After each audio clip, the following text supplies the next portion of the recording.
I saw this video from Azzapp before, and I kind of skimmed it, and it seemed good, but I saw this reaction of his to somebody that was sort of criticizing the video, but how it wasn't really correct about haste and everything, and so it got me kind of thinking a lot about like ability haste and all this kind of stuff. So I thought I'd just do react to this video and see what I thought. So afterwards, maybe I'll play another game, but we're just gonna like go through this real quick. Today we're going to talk about the most misunderstood stat in the entire League of Legends game, the ability haste. During Most season understood 16, stat. I hit rank 1 by Misunderstood abusing stat. ability haste stacking and snowballing an absurd amount of games. In this video, I'm going to explain to you exactly how to utilize ability haste to the high degree and why precisely it all works. One thing that I will say about ability haste is that I think the items that actually have a lot of haste on it, they are super cheap. Like, you build something like Horizon Focus, 25 haste for like, what is it, 2750 or something like this, and you still have 75 AP on it, and a vision giving passive, like, sounds pretty good.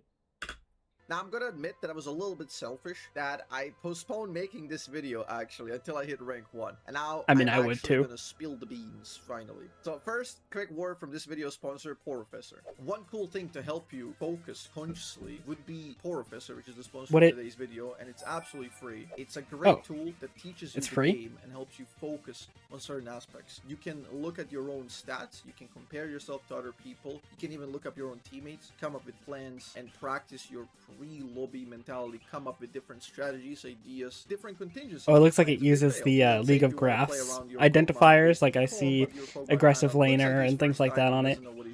It tells you if it's auto-filled too. Correct, but then modify if you see him completely failing in that game, and then modify the strategy to it's a little OP. That's just a very, very good outlook on but I guess also allows you can kind of, I think the matchmaking, what is it? It tries to match the autofill players. Like, it tries to make them in the same lane. So you could probably guess who's autofilled if you just ask your teammates anyways. Valuable for you to become a better player. So yeah, check out the sponsor in the link in the description below. Okay, so in order for you to see why ability haste is completely misunderstood, you need to break your preconceived notions about it. The most common question I get is why I'm buying so much haste. Why are you buying so much haste? It has diminishing returns. You're just wasting your money. Well, that's not true. I mean, because first of all, they specifically changed haste so that not only it doesn't have a cap, but so that it scales linearly. So it's just not true. It doesn't have diminishing returns.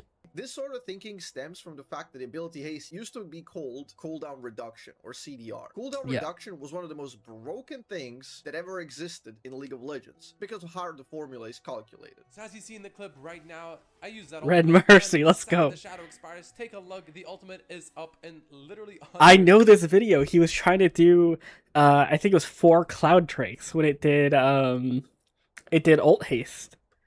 He's second. This is precisely why they changed it over time, because it was very, very difficult to balance, and why it was capped at 40%. Yeah, so you'd go like a max haste build. He has 45% right now, because you could take the rune. I think maybe you could get a little bit more like ult specific from a different rune. And then he's got, I'm almost certain he's got 4 Cloud Drakes right now, which give him a certain percentage of haste.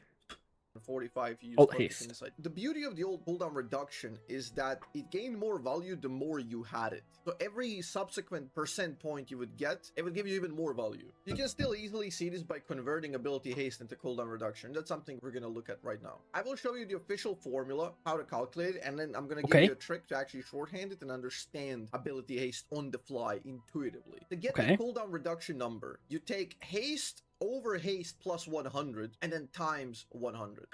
Haste over haste plus 100. So if I've got, what's a common one that I end up with? Like 35 haste. So I've got 35 haste over 135 times 100. Oh, the math kind of sucks. But I guess this is roughly 35 divided by 135. If I was to going to be in the realm of 20%, I think. So for a basic example, if you have 100 haste, it ends up being 100 over 200, which is just 1/2, times 100, that's 50. So then you get to 50%. So 100 haste is 50% cooldown reduction. And the big thing to understand here is that if you reduce your cooldown by 50%, you're essentially doubling your base ability output because True. you get twice as many abilities. Okay, so now why Easy enough cooldown to understand. reduction was beyond broken is that if you would be able to buy another 25%, which is why they capped it precisely, you would get the 75% cooldown reduction. So that means for the another 25%, you actually get quadruple the ability output because you're reduced by 75%. That means only 1/4 of the cooldown remains. So you get 4 abilities instead of like that baseline 1. Now here's where it gets like makes sense. really I'm following. absurd when you start thinking about it. This is the beauty of the math here. Getting another 15% on top of that 75 makes your ability output tenfold, okay? So because you reduce 90%, you can squeeze 10 abilities into 1. Another 5%. You only have a and 10th you of the get cooldown 20 remaining. Abilities. 20 abilities within the single baseline cooldown. So if you could theoretically imagine. It's really easy if you just like convert it to the fraction version. 5% is 1/20th, which means it's 20 abilities in the same amount of time. Whatever you're DPSing over.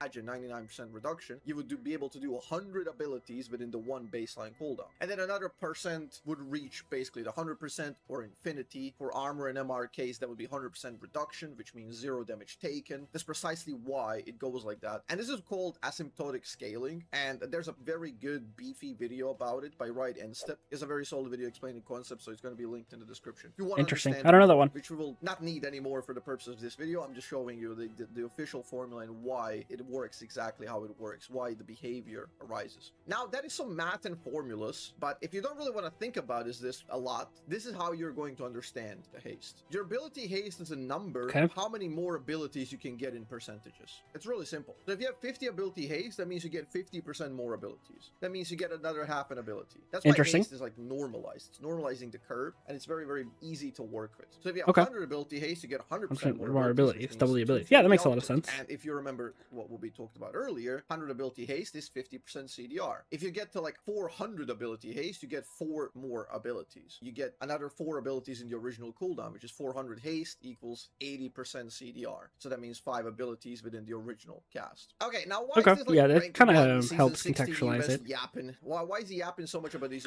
I think that's really mostly going to apply for people who are like theory crafting builds. I highly doubt you're going to be like in game and thinking like, oh, if I buy this, I'll get 15% more abilities, and then that's going to affect my damage in X way, and, you know, start buying things based off that in-game, but maybe out of game. If you're like looking at your champion and your AP ratios and things like that, you know, then that's a useful conversion if you don't actually have to plug in the formula every time. Obscure percentages and numbers, who cares? Well, I do. I care. You should too, and let me show you why. I'm gonna show you one of the most interesting builds I've discovered during last season. It worked better with the high AP Horizon focus because it was a better as item number 1 due to very high AP and not relying on the percent bonus. It was like 100 AP and 25 haste or something like this. Right, games? Now it relies on the percent bonus, so you want to buy it second or third. What I do is I take these runes and I take these 2 initial items. You get 10 ability haste max on haste. the Transcendence. You get 15 ability haste on normal. And the, I think, something like 8% cooldown reduction on kill or something like that. Abilities with the Legend Haste. You take plus 8 ability haste on the runes. Underrated rune. 33, and that's just runes. That is 1/3 of an ability more in an extended fight. So in extended fight, we're essentially increasing our damage output by 33%. It actually goes way beyond that when you do combinatorics and like the value of abilities that are synergizing with each other and enhance each other's value in numerous different ways, which we're going to go into later. But that's just very simple way to understand it. And then you just finish the Horizon Focus to get that spike, and then you finish Archangel, which will convert perfectly in time. Oh, I get it. So you're just, again, just maximum haste. You get the 2-item spike, you get the Lucidity boots. Okay, so now those 2 items are 25 ability haste each. Add it up for me. Plus the boots 10. That's 93 total ability haste plus blue buff, which you're supposed to secure in the mid to late game, and that's 103. That's just yeah. I mean, you know, you can add the blue buff. I guess that's fine. In perfect conditions, you're gonna have it, but you know, sometimes you're gonna die, or someone else will take it, or you know, whatever. But it's definitely was more available last season when it would just everyone would get it. Now you still only one person, so you could also not be on that side of the map. you know, it's Third whatever. number, 103 ability haste with 2 items. Why this is so absurd is that we talked about the percentages before in the cap. You would get like maybe one person reaching the cap in the game back in the day of 45%. And 45 is an absurd amount. With this, we get slightly over 50% because 100 ability haste is 50% CDR. So Yeah. if we paid attention, So you're kind of like to playing describe Earth the with full formulas haste earlier, builds these explain them, days. the trick to understanding haste. But we also saw this like when they first started doing ability haste instead of CDR. Like we saw like Riven builds with over 100 haste and things like this. Haste stacking is not new, but it's definitely not a very common abuse. I think especially with mages, people put a lot of like haste and health on mages or on mage items, and then people wanted more raw stats, and so when they actually did introduce better items like Shadow Flame without health and all these things, that mages started leaning into it more, but maybe too much. I think there's a lot of champions that benefit a lot from haste. People recognize it on Syndra. Syndra's a champion where people do realize it's like, well, you kind of get a lot of AP naturally, and you don't really need the extra damage, but having extra stuns is really valuable. So you see people going the Blackfire Torch with the Cosmic Drive and things like that on Syndra. Now we know what it means. This means I basically get double the raw output of my abilities. In extended fights, this is insane value. And that's not even mentioning the weakness windows being shorter. For example, if you toss an ability, your weakness window is like shorter because enemies have less time to punish you because your defensive abilities and your zoning abilities are going to come back up. That's a really awesome point, actually. Yeah, you're probably not going to think about that because before you were just kind of talking about how much more damage you might get from, you know, like having more abilities, but it's also true, and I think it catches a lot of people off guard, particularly in regards to ultimates. Obviously, it's nice to have your E up more often on a champ like Vel'Koz, but even early game when you just have a lot of stacking haste, you ult in lane, and people are thinking your ult timer isn't going to be up for this wave, but you have whatever 25 haste, so you got like something maybe like a little over 10 seconds off your ult cooldown because it's gonna be really long level 1. And then they have it sooner than you think because maybe they're using their own ult timer to time it or something like this, and then you can sort of catch them off guard or have like a little bit of an extra window to play with your ultimate where someone else doesn't by building haste. This is just true for basically every character. That's something that like a high level player though, like Azzapp, is going to be able to abuse a lot more often. They're like, I've got the haste, I know the ult cooldowns, I'm going to abuse this timer, I know I'm going to have it ult before someone else. After clearing the waves, you're combat ready much faster. You get crazy value from stacking abilities. For example, Vel'Koz has a passive mechanic where 3 ability procs are a passive proc, which is true damage. More rotations means more true damage proc, more passives proc, okay? Another value is seeding the abilities, which means that if you have 3 abilities up instead of 2 or 1, you're much more likely to actually hit all of them because you can use one ability to seed the positioning and get the other ability landed.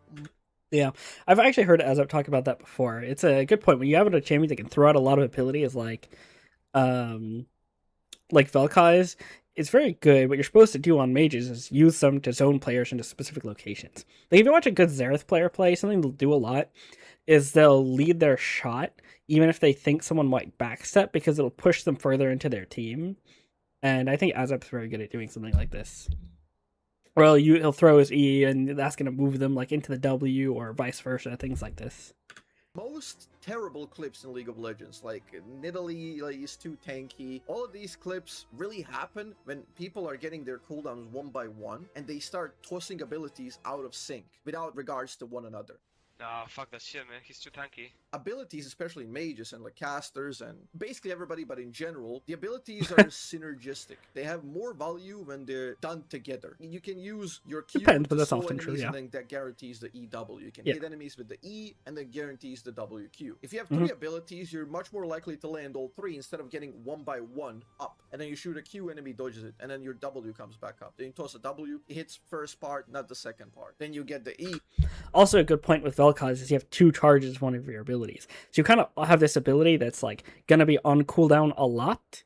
So you're just like always getting some value out of the haste. And when you're on Vel'Koz, your W is like a big part of your damage, but it's also how you clear your waves. And on the haste build, I think oftentimes you probably need 2 Ws, especially earlier in the game, in order to clear the wave. But it means you're going to have your combo up and your ability to apply your passive and do your true damage on your R much faster. and then you I think it's misclick really good on because then you Vel'Koz, personally. and you just did 0 damage output, none of it. There's just no combination. Whereas if you had all 3, or like the cooldowns were shorter, you can wait 1 second, boom, you combine all 3 perfectly, and then you get a very nice combo. All of these are A little just specific, but yeah, sure, crazy nice. values It's just an stacked example on of top each other. value you can now get. I'm going to do some mathing to show you the raw power output, and I'm going to take a very, very radical example here. Something that's like expensive and you're not really going to get it very often. Like Okay, let's just see. Luda's Death Cap. Luda's Death Cap gives you 300 ability power and 10 Okay. ability haste. This is a more expensive build than the second build I'm going to show you, and it's Okay. just less reliable. You never really do this, but just Yeah, like I said before, haste items really cheap, super nice. to compare the raw power. So that's 300 AP on 2 items, versus you get Horizon and Archangel. That And you're gonna get the shield from your archangels. is 165 AP and 50 ability haste. So you're basically getting double the AP, but on the other build you get 40 haste. We're not even going to go into the effects of the items here, and we're going to negate that, even though the second build has way, way more value. So Yeah, so kind of what he's talking about is you have the proc from the Ludens, which gives you like a little bit of damage, maybe some wave clear early. But the other one, you have the vision effect on Horizon Focus, which I think is like insanely valuable. I think that's super great, especially on a champ like Vel'Koz. You can like throw a Q into the enemy jungle, like hit someone with their blue buff. It's practically like you have an Ash Hawk shot, depending on how good you are at throwing the ability. And then again, the shield, which means you live longer and potentially do more damage. But he's going to exclude that here. full combo on Vel'Koz, Q, W, E, and R, procs the passive twice for 60% AP ratio, hits the Q for 90% Okay. AP Okay. ratio, both W's for 55, one E for 30%, and full ult with 125. So let's say you miss like a couple of ticks of ult, it comes up to 400%, just for the sake of math. 400% gives you 4x your ability power. So the Luda's Oh no, Death I Cap kind of don't like where scenario this is gives going. you another 1,200 bonus damage. That is a crazy amount. Just on the raw scalings, provided you landed everything, you get 4 times your ability haste. That's 1,200 bonus damage. Now, in the Horizon and Archangel, this measly AP gets you to 660 bonus damage only. So that seems like you get twice the value. It's absurd. And this is usually the aspect that's very easy for people to understand. It's very intuitive. You get ability power. You can just look at the ratios. That's how much damage you get. This is, again, not even talking about like higher chance, higher likelihood of landing abilities, more abilities you have, and such. But let's go with this. This is 2 item spikes, so let's assume you're about level 13 when you usually get 2 items. So that I'm going to use the ability scaling on level 13. That's Maxed fine. out Q and W. So now, 2 passive procs times 137.35 damage. Q for 240 baseline. W for 275 if you hit both procs. E 70 and ult 700 damage. So that's 1,559 damage on base abilities. So in total, to get the damage, you take the baseline and combine it with like build number 1 and 2. Build number 1 and Wait, total he to said get on the base damage. abilities, So but I that's think he included ult.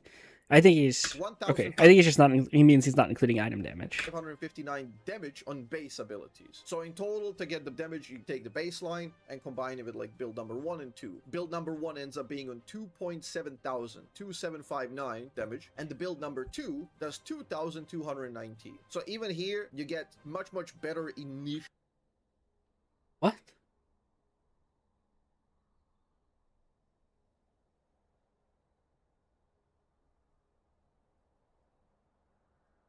Did I just like space out and miss something? Like I don't hold on, I don't get it. Why are we doing this like this? AP ratio, both W's for 55, one E for 30%. Okay, right. So these are full ult these are AP for the sake of ratios. math. 400% gives you 4x your ability power. So in the Luden's Death Cap scenario, it gives you another 1,200 bonus damage. Hits the Q of the items here, and we're gonna negate that, even though the second build has way more value. So full combo on Vel'Koz, Q, W, E, and R, procs the passive twice for 60% AP ratio, hits the Q for 90% AP ratio. So these are AP ratios. So if you're okay, so you added up 400% AP ratio, 4 times your ability. Okay, yeah. Just on the raw scalings, provided you landed every Archangel, you get this. Oh, I see. When he was saying base ability damage, he was talking about the base damage of the ability, not the basic ability damage. Okay, I see. 700 I just got damage. myself a little So mixed that's up. 1,559 damage on base abilities. So That's one base ends up ability being damage. Okay. 219. I see. So this is total damage of your bonus AP plus your base. I get it. Okay. Initial burst on the build number 1. So now we're gonna add the haste multiplier to get the raw extended damage output. So build number 1 has consistent damage of 2,759 plus another 10%. Because of the 10 haste, we're gonna do 10% more abilities for the extended period of time. So that's another 275. That gets you to 3,034. Build number 2 has consistent damage of 2,219, but it has 50 haste, which is another 50% more abilities consistently. That means that the consistent damage goes up to 3,328 because you add another half of the baseline damage. If you look at this, with the ability haste, you're actually going to do more consistent damage over. Okay, I think this probably...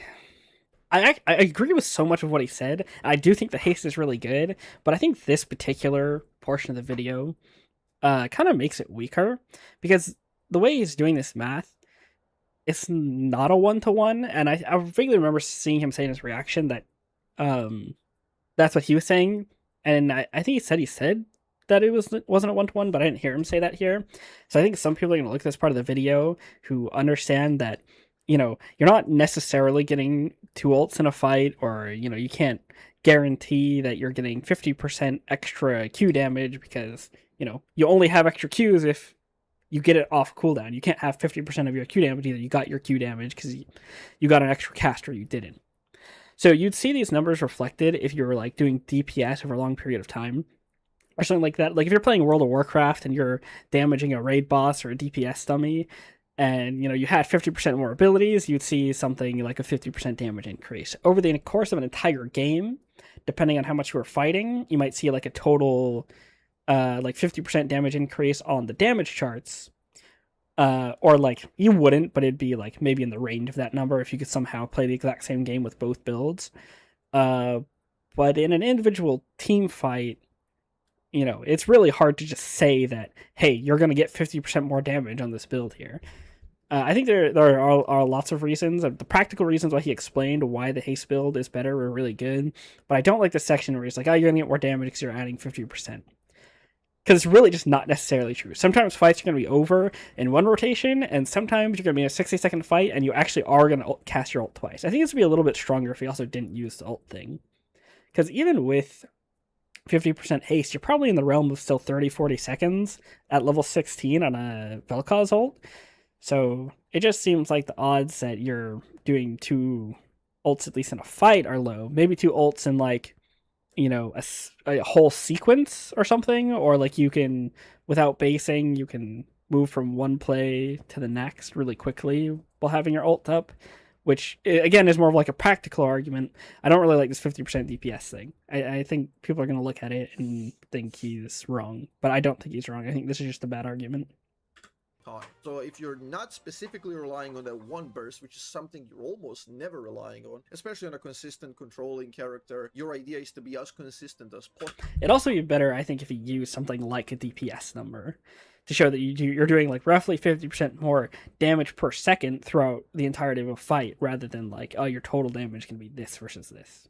It's just, no, not a big fan of that part. Have as many ults as possible, have as many abilities up as possible when your teammates do decide to engage. So you actually get more damage. Again, a good argument, right? Like, people love to fight in solo queue. That's kind of why I really thought like Otacon and Steel Caps, or not Steel Caps, Feats of Strength were kind of good for the game, because even though they weren't executed very well, players really like to fight.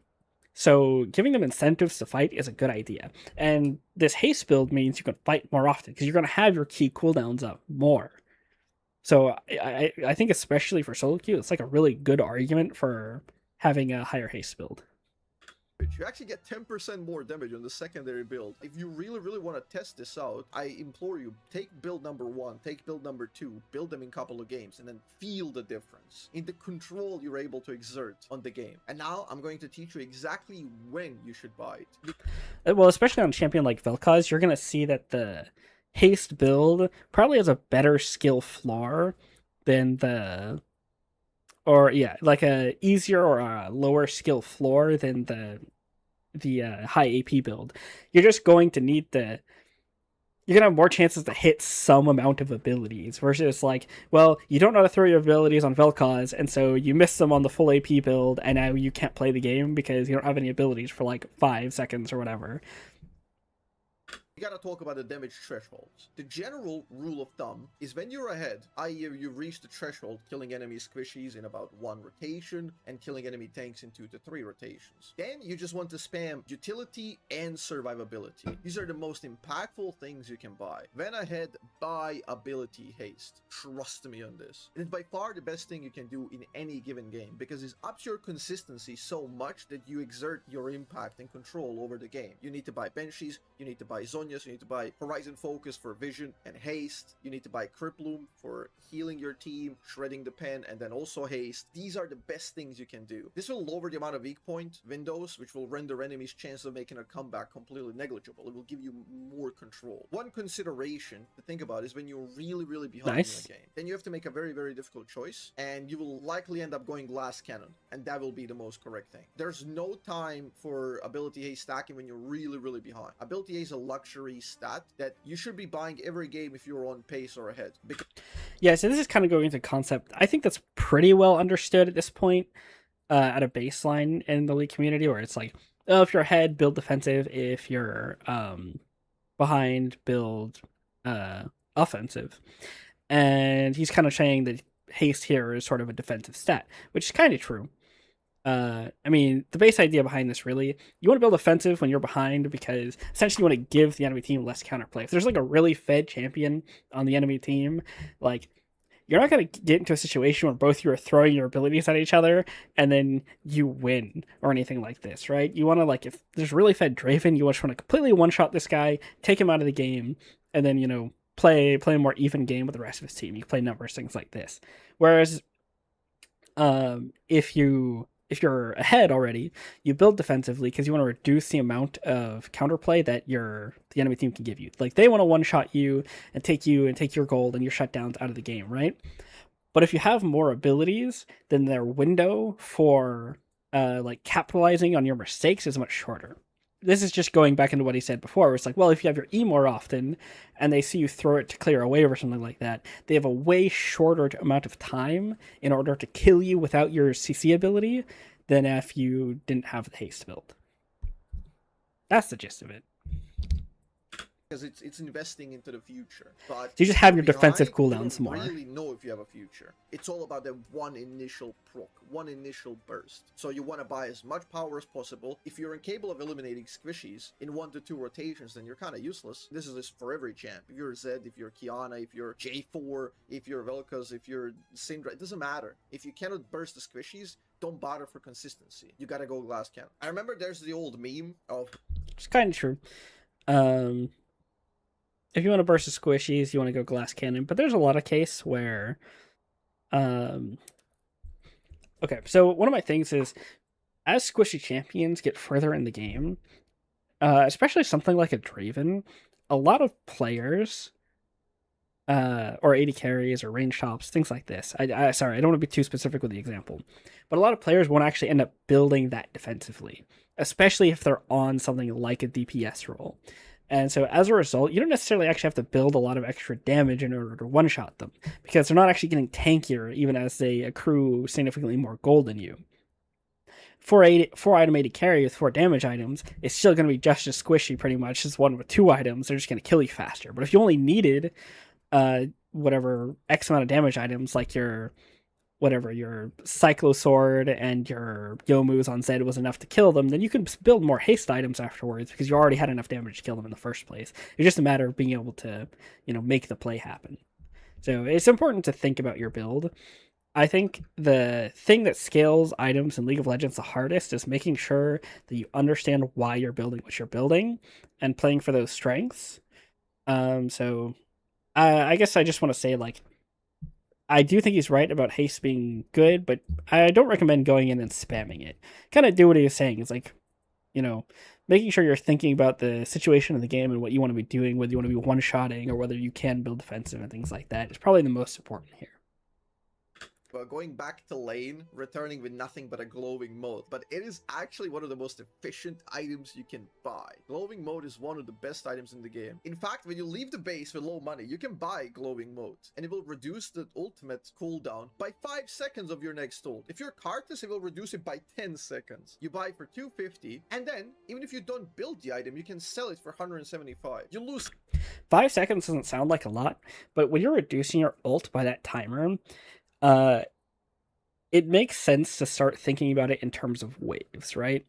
If you have, the easiest way to say this is with Katarina, I think, right? So if you're a Katarina ult, it's like 70 seconds or something like that, right?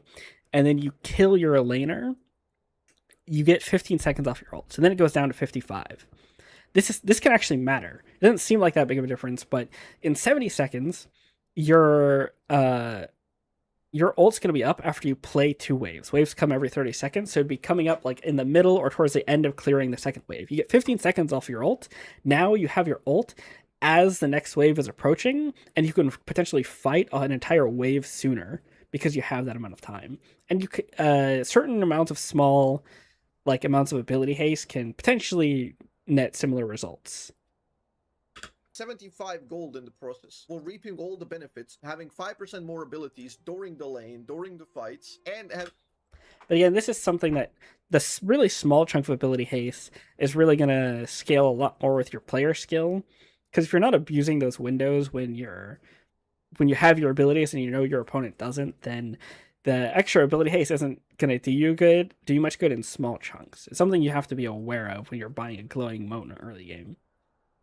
Your old shorter cooldown. So yeah, glowing mote is the best item in the game. I honestly believe ability haste is just the most misunderstood and best stat in the game, and I low-key did wait to make this video. Didn't want to let the cat out of the bag. But yeah, you guys could go nuts and abuse ability haste, become a glowing mote enjoyer, and that's about it for today. Appreciate all of you, and see ya. Bye. Yeah, that's pretty good. I just didn't like the one section about where he's doing this math here. I don't think it's a good like way to characterize why haste is good, but other than that, like, yeah, I think he's totally right. There's a lot of champions and mages that if you just like build haste on them, they become so much better and so much easier to play. Like, you really don't lose out on that much damage for building haste early game, especially since a lot of times you're going to be building something like a Rabadon's or Void Staff later in the game anyways. Again, some champions people realize this on, and some champions people don't.